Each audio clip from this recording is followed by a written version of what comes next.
Imagine a serial killer.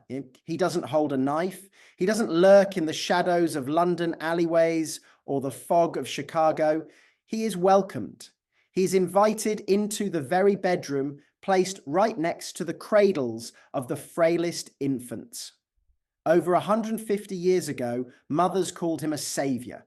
Newspapers called him the mother's friend. But to thousands of unfortunate children who never woke up the next morning, he was the Grim Reaper, bottled. This liquid was sold openly in every pharmacy, promising to soothe every pain. But the price paid for that absolute silence was human breath. Welcome to the dark file of Mrs. Winslow's soothing syrup. To understand this tragedy, we must travel back in time to 1845 in Bangor, Maine, USA. This was an era when modern medicine was still in its embryonic stage, and the line between a miracle cure and a vial of poison was as thin as a seductive sheet of paper.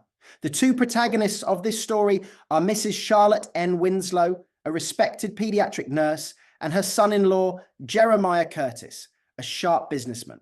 They didn't intend to create a weapon, they intended to create an empire. At that time, teething wasn't just a developmental milestone for toddlers, it was considered a dangerous disease.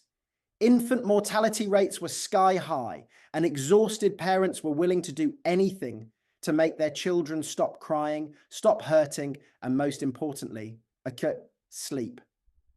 Capitalizing on that desperation, Charlotte and Jeremiah launched Mrs. Winslow's soothing syrup.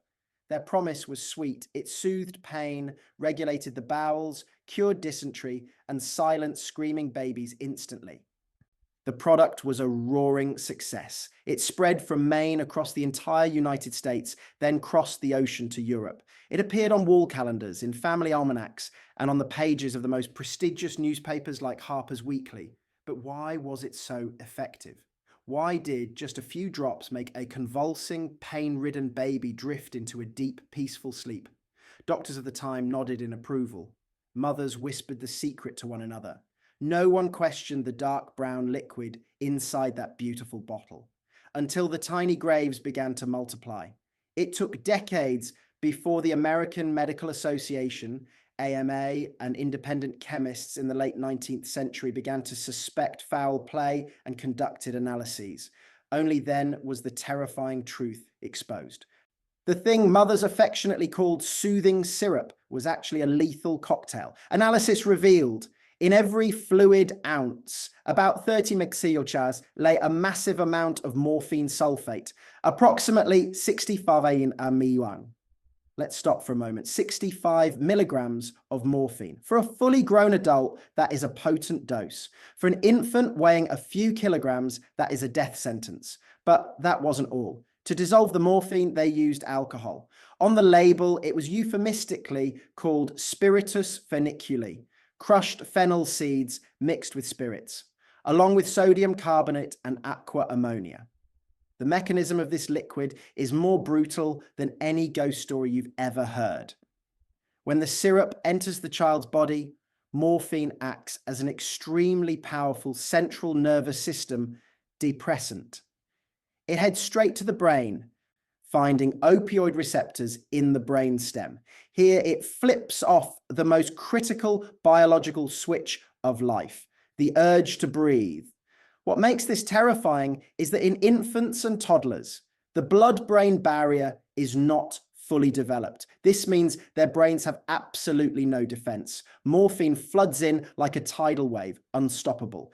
And the alcohol in the syrup wasn't just a solvent, it acted as a catalyst, amplifying the sedative effects of the morphine multifold.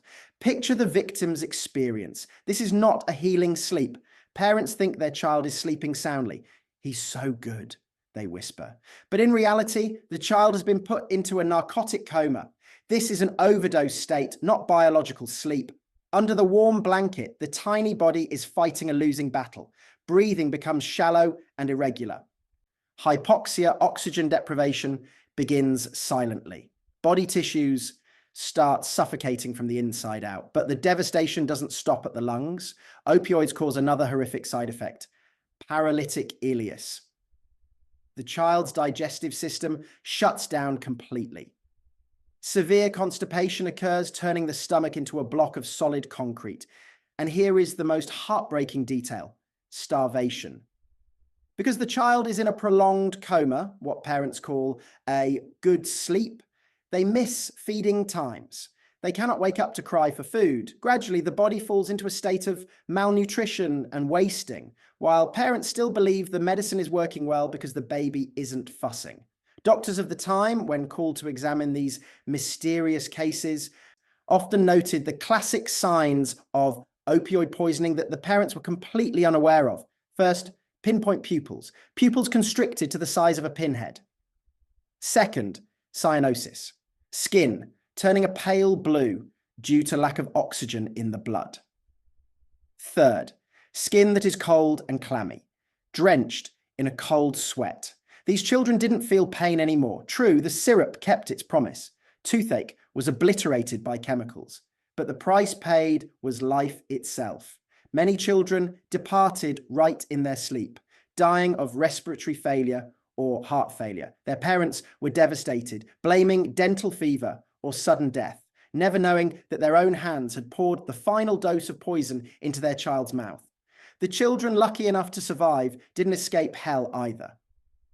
When parents stopped the medicine, their tiny bodies went into withdrawal. They shook, vomited, and convulsed. Seeing this, parents thought the child was sick again and resumed the syrup to soothe them, a cycle of death. This horror lasted for over half a century. Can you believe it? For over 60 years, this poison was sold freely. Justice only began to flicker in 1906 when the Pure Food and Drug Act was passed in the United States. For the first time in history, the government forced pharmaceutical companies to disclose ingredients on their labels. The mask fell off. Consumers were shocked to see the words morphine and alcohol on a bottle of medicine intended for infants. But the real killing blow came in 1911. The American Medical Association, AMA, published a landmark book titled Nostrums and Quackery, Fake Remedies and Quacks. In this book, they didn't hesitate. They didn't use soft language. They classified Mrs. Winslow's soothing syrup in a distinct section with a cold title, Baby Killers.